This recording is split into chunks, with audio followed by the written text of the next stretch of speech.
श्री कृष्णा श्री कृष्णा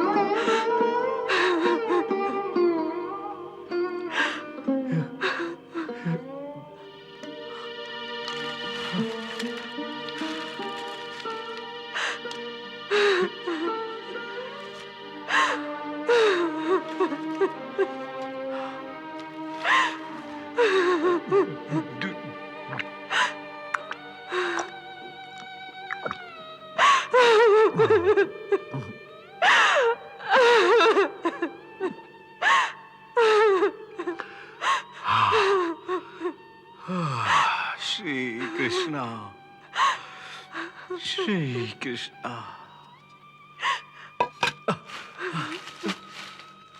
श्री कृष्णा देखो, श्री केवल पानी पीकर ही संतोष कर लिया। श्री कृष्णा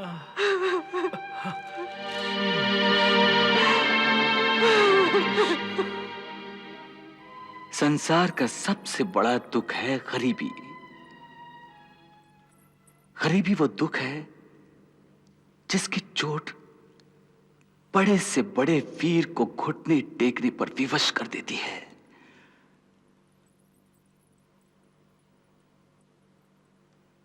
गरीबी बड़े से बड़े ज्ञानी का और बड़े से बड़े धर्मात्माओं का धीरज और धर्म चकनाचूर कर देती है और उन्हें धर्म के मार्ग से हटाकर अधर्म के मार्ग पर चलने पर विवश कर देती है। मेरा ये भक्त गरीबी की उसी चरम सीमा तक पहुंच गया है जहां पर बड़े से बड़े वीर और धीर पुरुष अपने घुटने टेक देते हैं।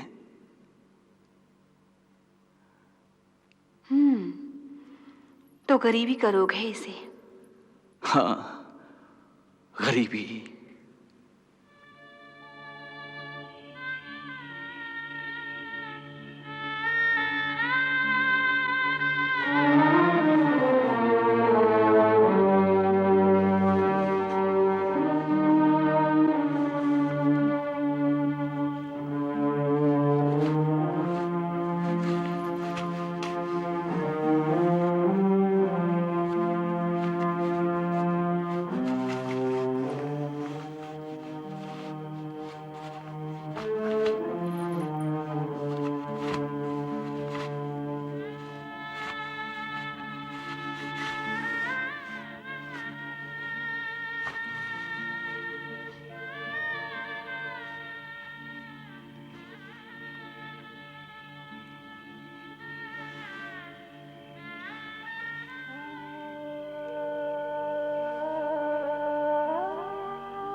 तो हे त्रिलोकीनाथ, इसमें इतनी चिंता क्यों? आपके अधीन तो तीनों लोक हैं। आपकी भृकुटी के संकेत मात्र से ही उसकी दरिद्रता दूर हो सकती है। हाँ, यदि आप चाहें तो। मैं तो अवश्य चाहता हूं। यदि मेरे बस में हो तो अभी इसी क्षण में उसकी दरिद्रता का नाश कर दूं। तो फिर करते क्यों नहीं? परंतु मेरे बस में हो तो करूं। आपकी बस में नहीं तो फिर किसके बस में है भगवान? उसी के बस में है। मैं ये पहले समझी नहीं। उसकी दरिद्रता दूर करना आपकी बस में भी है, आप चाहते भी हैं, फिर भी। मैं अवश्य चाहता हूं, परंतु मेरे चाहने से क्या होता है? वो भी तो चाहे। तो क्या वो नहीं चाहता कि उसकी दरिद्रता दूर हो? नहीं। इसका अर्थ? देखो रुक्मिणी, सुदामा कोई मामूली आदमी नहीं है। वो एक ब्रह्म ज्ञानी है, सांसारिक विषयों से विरक्त, शांत चित्त, जितेंद्रिया, जिसे योग में स्थित प्रज्ञ कहते हैं। वो एक स्थित प्रज्ञ योगी है। वो जानता है कि ये गरीबी उसके अपने पिछले कर्मों का फल है। इस मृत्युलोक अथवा कर्मलोक का विधान यही है कि प्राणी को अपने पिछले कर्मों का फल भोगना ही पड़ता है।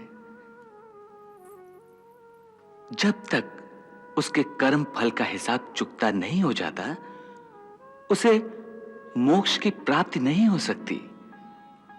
फिर वो कर्म फल चाहे दुख हो चाहे सुख हो। सुख भी? हां, सुख भी वैसा ही बंधन है जैसा दुख है। जैसे दुख का हिसाब चुकता करना पड़ता है, वैसे ही सुख का हिसाब भी चुकता किए बिना प्राणी मेरे चरणों में विलीन नहीं हो सकता। परंतु एक ही शर्त है कि जो मुझ तक पहुंचना चाहता है, उसे पिछले कर्म फल का दुख या सुख सब कुछ केवल निरासक्त भाव से भोगना पड़ता है। निरासक्त भाव से? हां, क्योंकि यदि उसमें आसक्ति आ गई तो फिर नया कर्म शुरू हो जाएगा। जहां नया कर्म आरंभ हुआ, वहीं उसका कर्म फल रूपी भाग्य बनना शुरू हो जाता है। और फिर कर्म से भाग्य और भाग्य से नए कर्म का नया चक्कर शुरू हो जाता है।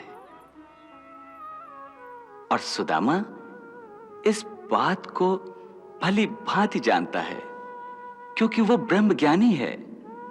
इसलिए वो अपनी दरिद्रता को निरासक्त होकर भोग रहा है। वो मेरा परम भक्त है। फिर भी उस पगले ने एक बार सपने में भी मुझसे प्रार्थना नहीं की कि प्रभु मेरा दुख मिटा दो। मेरी यही विवशता है कि उसका दुख देख रहा हूं, पर दुख मिटा नहीं सकता। और उधर उसका संतोष देखो।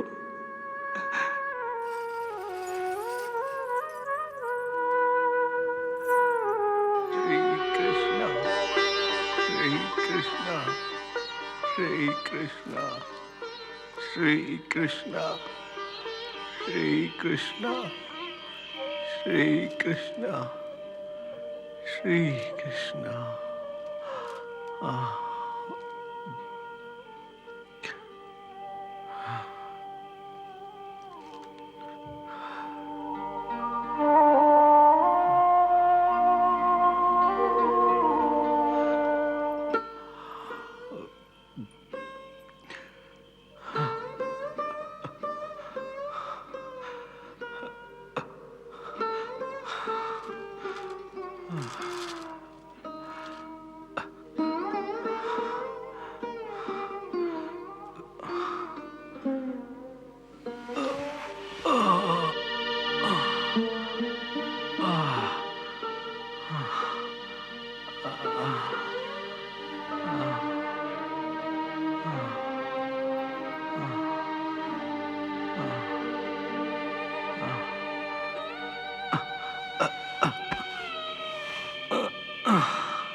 2 दिन से भिक्षा बहुत कम मिली है। बच्चों को आधा पेट खाना खिला के पति पत्नी दोनों ने 2 दिनों से कुछ भी नहीं खाया है।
पत्नी भी भूखी सोई है, सो आधा चावल का दाना उसके लिए रख दिया। स्वयं आधा चावल का दाना खाएगा। वाह, इसे कहते हैं संतोष।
अरे ये क्या, बाकी आधा दाना तो मुझे अर्पण कर रहा है।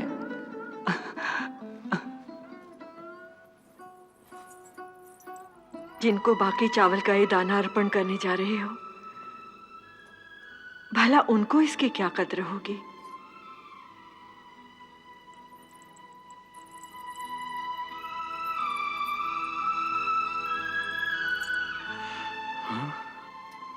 उन्हें तो बड़े बड़े मंदिरों में बड़े बड़े सेठ और धनी लोग सोने के बर्तनों में उत्तम से उत्तम 56 भोग खिलाते हैं।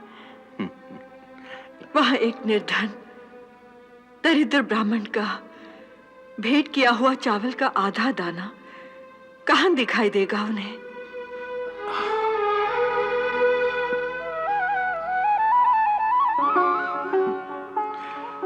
वसुंधरे, प्रभु के समक्ष बड़ी बड़ी वस्तु का अथवा सोने चांदी के बर्तनों का कोई मोल नहीं है।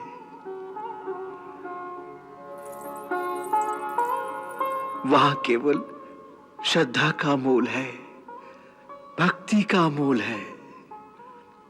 उस श्रद्धा और भक्ति को मत खो।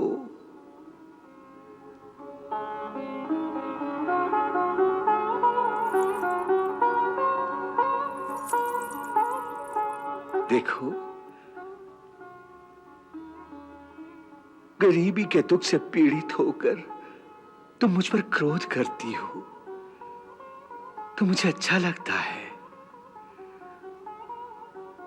इस संसार में कोई तो तुम्हें अपना दिखता है जिस पर तुम्हें क्रोध का अधिकार है।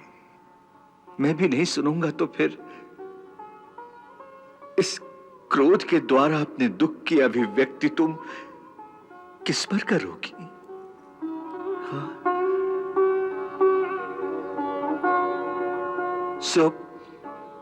मुझ पर चाहे जितना भी क्रोध कर लो, परंतु अपने अंतर में श्रद्धा और भक्ति का दीपक मत बुझने दो।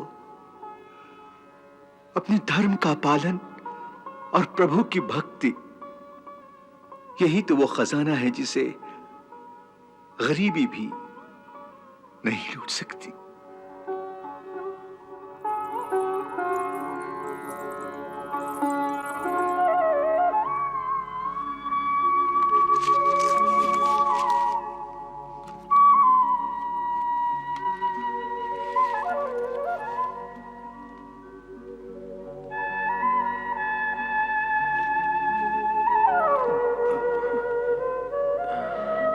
अच्छा भक्तराज, आपकी आज्ञा शिरोधार्य करती हूं, परंतु इतनी बात समझा दीजिए मुझे। क्या? यही कि आपको बाकी चावल का एक दाना मिला, सो आपने ये सोचकर कि वसुंधरा 2 दिन से भूखी होगी, आधा मेरे पास रख दिया और बाकी का आधा आपने स्वयं क्यों नहीं खाया? अपने उस भगवान को खिलाने क्यों चले गए?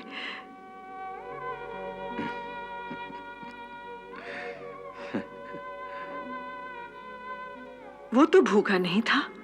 वसुंधरे, गृहस्थ आश्रम का धर्म है कि अपने खाने से पहले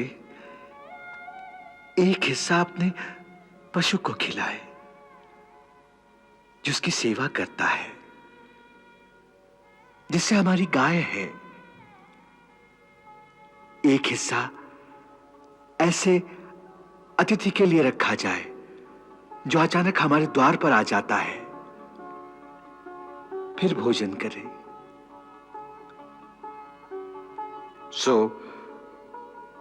मैंने सोचा इस आधे चावल में इतने सारे काम तो हो ही नहीं सकते, इसलिए इसे उन्हें अर्पण कर दूं जो विश्वात्मा हैं। कदाचित वो इससे संतुष्ट हो जाएं, तो संसार के सभी प्राणियों की भूख मिट जाए। इसलिए ये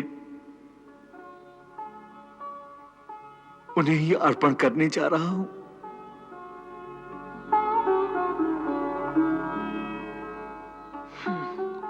यदि ऐसा ही है तो ये लो, मेरे चावल का आधा दाना भी साथ ही चढ़ा दो। क्यों? तुम नहीं खाओगी? नहीं। भूख लगी होगी।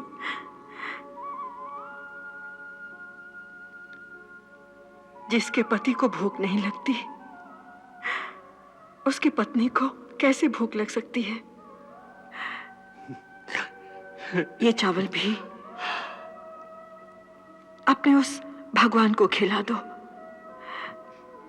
अपने उस मित्र को, उसी का पेट भरने दो।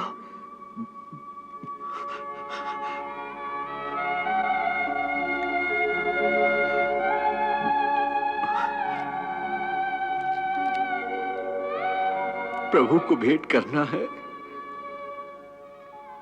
तो अपना हिस्सा अपने हाथों से अर्पण करो, परंतु श्रद्धा और भक्ति के साथ।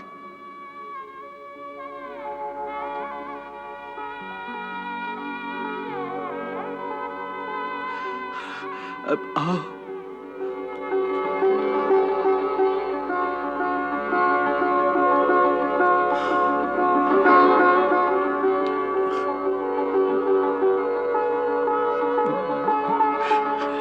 आपकी निश्चल भक्ति में जाने क्या जादू है कि आप पर क्रोध नहीं, दया आने लगती है। श्री कृष्णा,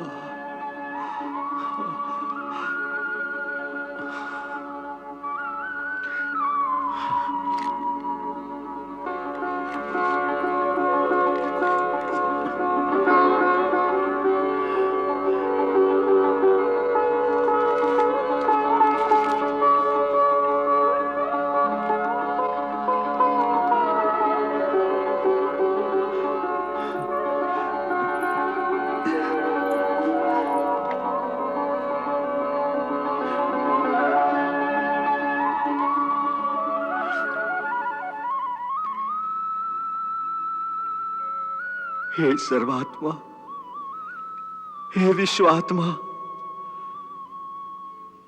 शास्त्र कहता है श्रद्धा और भक्ति से अर्पण किया हुआ एक पत्ता हो, एक फूल हो, चाहे पानी की एक बूंद हो, आप उसी से संतुष्ट हो जाते हैं।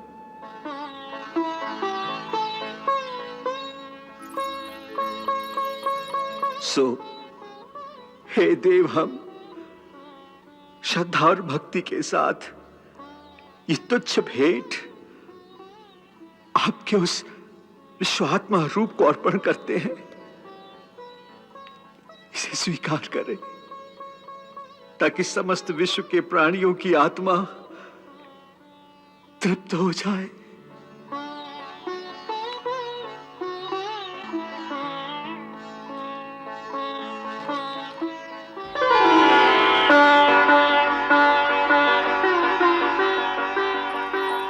लीजिए, आपके हिस्से का भी आ गया। आगे चलकर आपको इसका दाम चुकाना पड़ेगा।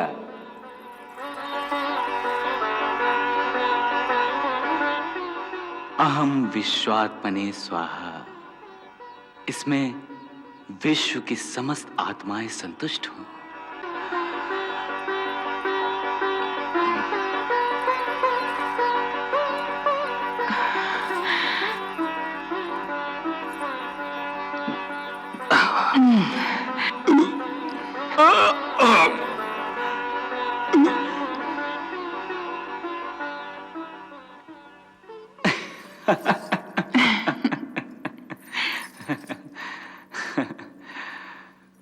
वाह, आज पहली बार भक्त की थोड़ी सी सेवा करने का अवसर मिला।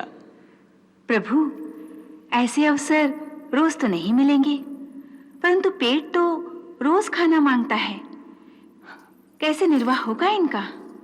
भिक्षा मांगने से? भिक्षा मांगने से? प्रभु, आपका भक्त केवल भिक्षा पर ही जीवित रहेगा? हाँ देवी, क्योंकि वो ब्राह्मण है, उसे भिक्षा पर ही संतोष करना है। शास्त्र कहता है ब्राह्मण ना कोई व्यापार कर सकता है और ना किसी की सेवा। तो फिर क्या करें? एक ब्राह्मण का धर्म है इस सारे संसार को विद्या दे, शिक्षा दे, राजा को सन्मार्ग दिखाए, अधिकारियों को प्रजा की सेवा करना सिखाए, जनमानव को भक्ति का मार्ग दिखाए, परंतु इस सारे काम का व्यापार न करे, अपने जीवन निर्वाह के लिए भी विद्या सिखाने की कीमत न ले। अपना जीवन निर्वाह ब्राह्मण को केवल भिक्षा मांगकर करना चाहिए, और भिक्षा मांगने का भी एक विधान है कि केवल 5 घरों में ही अलख जगाए, और उन 5 घरों से उसे भिक्षा मिले ना मिले, थोड़ी मिले, बस उस दिन उतने में ही संतोष कर ले, घर घर मांगने न जाए। और देख लो, सुदामा उसी धर्म को निभा रहा है। भगवती भिक्षाम दे।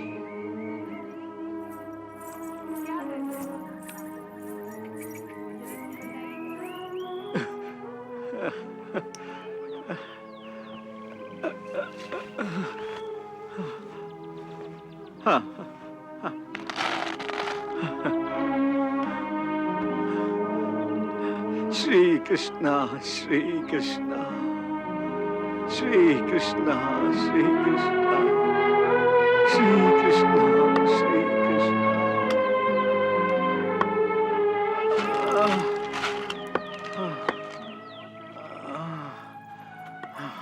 भगवती भिक्षाम दे,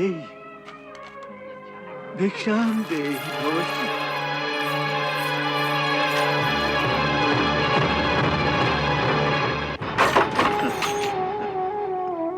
श्री कृष्णा श्री कृष्णा श्री कृष्णा श्री कृष्णा श्री कृष्णा।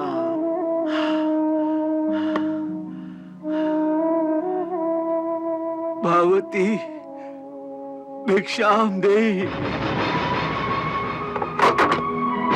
श्री कृष्णा श्री कृष्णा श्री कृष्णा श्री कृष्णा श्री कृष्णा श्री कृष्णा श्री कृष्णा।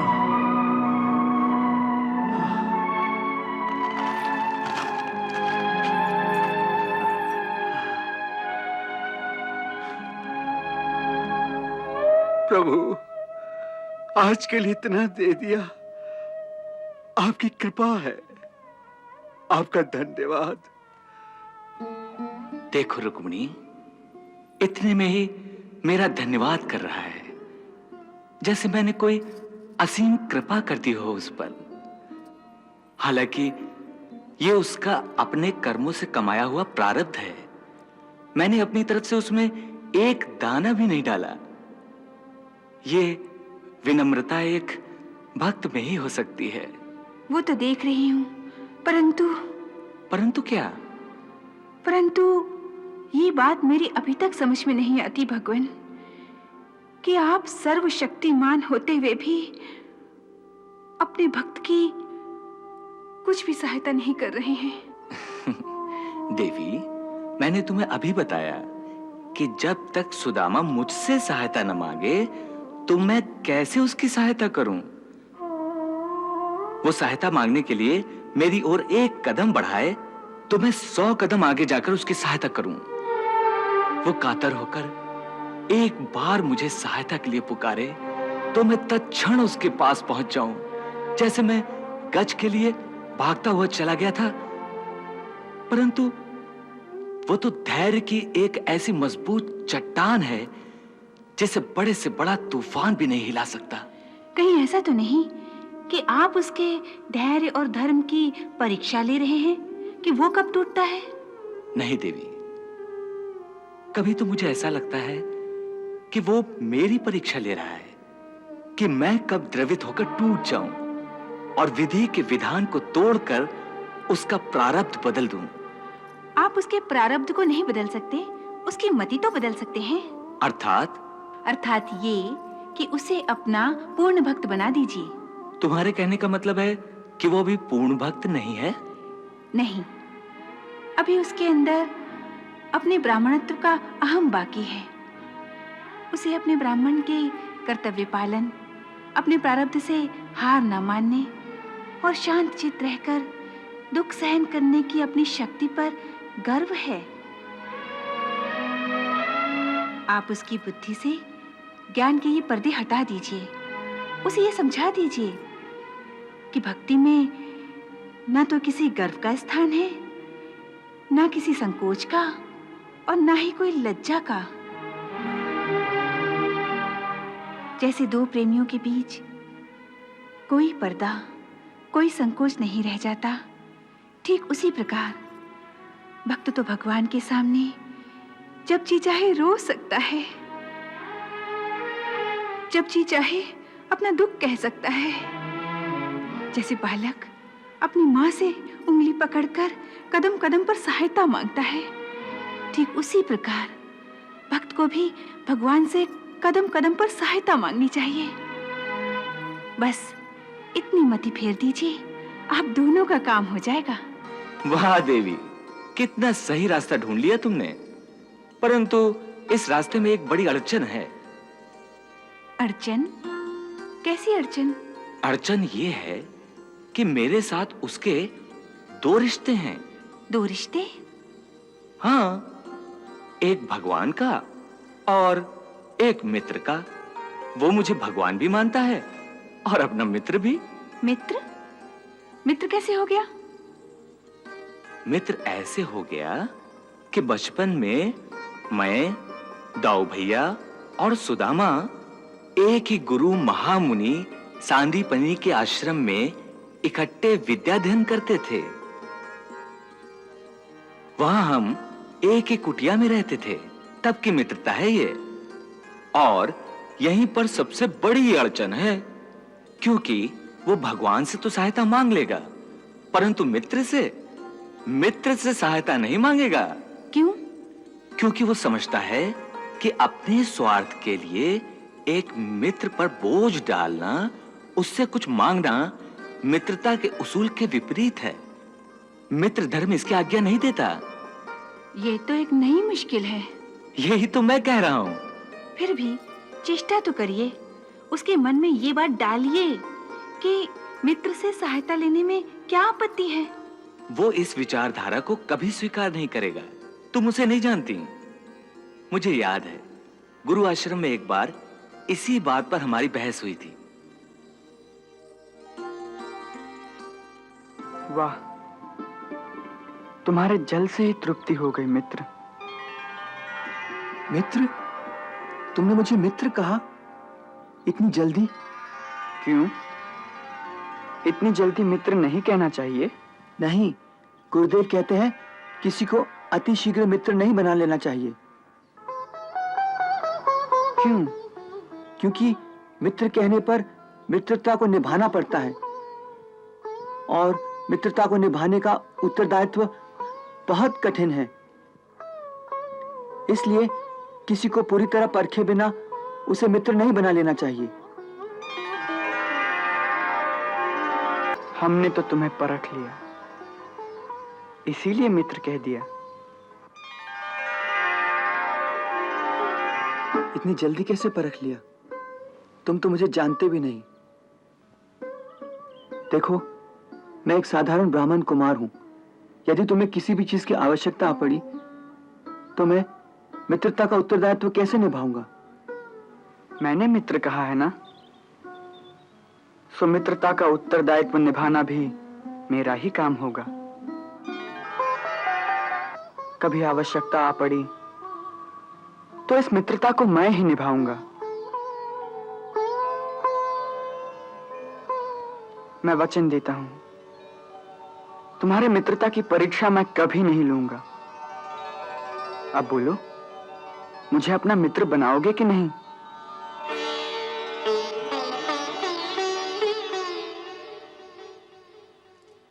सो ऐसा है सुदामा। ये सब मान लिया प्रभु, परंतु मैं ये मानने को तैयार नहीं कि यदि आप सचमुच चाहें तो उसकी कोई सहायता नहीं कर सकते। आपको तो लोग अकारण ही दयालु कहते हैं। मुझसे इसकी दशा देखी नहीं जाती प्रभु, इस पर दया कीजिए। आप साक्षात लक्ष्मी का अवतार हैं, इसलिए जब स्वयं भगवती लक्ष्मी ने सुदामा की सहायता करने का ऐसा दृढ़ संकल्प कर लिया है, तो अवश्य उसके प्रारब्ध बदलने का समय आ गया है।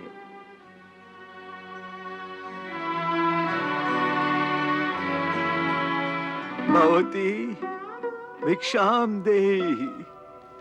अरे कौन है? भगवती भिक्षाम देहि। अभी मैं काम में व्यस्त हूं, कल आना। संजय,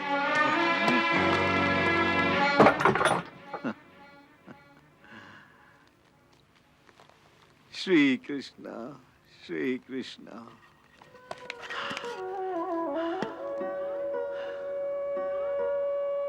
भगवती भिक्षाम देहि। श्री कृष्णा श्री कृष्णा श्री कृष्णा श्री कृष्णा श्री कृष्णा श्री कृष्णा। वाह, क्या संतोषी जीव है। किसी से कोई रोष नहीं, कोई दुख नहीं। इसे कहते हैं सुख दुखे समे कृत्वा। परंतु एक प्रश्न है प्रभु। क्या देवी? इस नगर के लोगों का हृदय इतना कठोर क्यों है, जैसे इनके दिल पत्थर हो गए हैं। किसी के भी मन में इतनी सी भी ममता नहीं रही कि एक फटे हाल ब्राह्मण को मुट्ठी भर अन्न ही दे दे। क्या ये चांडालों का नगर है? नहीं देवी, ये लोग चांडाल नहीं, सब अच्छे गृहस्थ प्राणी हैं। अंदर से ये भी आर्द्र हृदय हैं। फिर कुछ नहीं। ये जो भाग्य की देवी है ना, जिसे प्रारब्ध भी कहते हैं, ये सब उसी का ही काम है। वो इन लोगों का दिल पत्थर बना देती है। उस क्षण के लिए उनकी दया भावना शून्य हो जाती है और उसकी झोली खाली की खाली रह जाती है। तो प्रभु, आप ही किसी एक के दिल में थोड़ी सी दया भर दीजिए, जिससे आज का भोजन तो मिल जाए। इसके परिवार ने तो 2 दिन से कुछ भी नहीं खाया है। जब स्वयं लक्ष्मी देवी ने उनकी सहायता का संकल्प कर लिया है, तो फिर क्या आवश्यकता है? आप स्वयं ही किसी के मन में दया की भावना डाल दीजिए, परंतु जल्दी कीजिए, वो 5वें घर पहुंचने वाला है। आपकी यही इच्छा है तो ठीक है, मैं ही कुछ कर देती हूँ। भगवती भिक्षाम देहि। भगवती भिक्षाम देहि।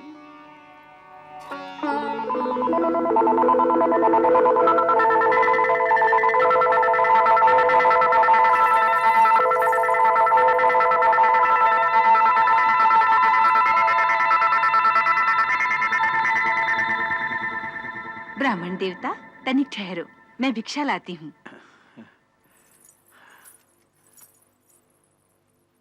श्री कृष्णा श्री कृष्णा श्री कृष्णा श्री कृष्णा।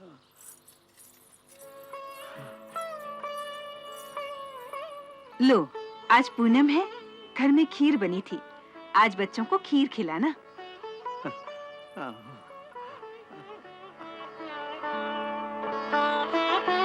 श्री कृष्णा श्री कृष्णा। वहाँ सामने वाले घर में आज उत्सव है।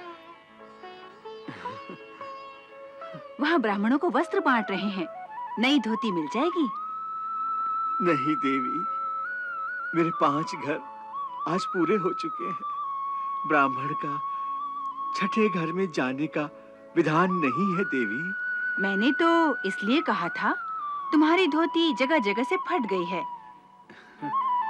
वहाँ से नई धोती मिल जाएगी। नहीं जाना तो तुम्हारी इच्छा। श्री कृष्णा श्री कृष्णा श्री कृष्णा श्री कृष्णा श्री कृष्णा श्री कृष्णा।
ये क्या हो गया प्रभु?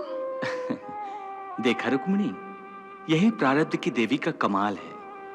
आपने जो उसके प्रारब्ध से अधिक उसको दिलाया, प्रारब्ध की देवी ने उसे मिट्टी में मिला दिया। वास्तव में यह खीर उस कुत्ते के भाग्य की थी जो उसे सुदामा के द्वारा मिल गई। उस स्त्री को, एक भूखे ब्राह्मण को खीर देने का पुण्य तो मिल गया, परंतु सुदामा को खीर नहीं मिली। परंतु प्रभु, इसकी भूख का क्या होगा? कैसे कटेगा इसका कष्ट? देवी, अब वो समय भी आने ही वाला है जब ये मुझसे सहायता मांगने पर विवश हो जाएगा। अब थोड़ा ही समय रह गया है।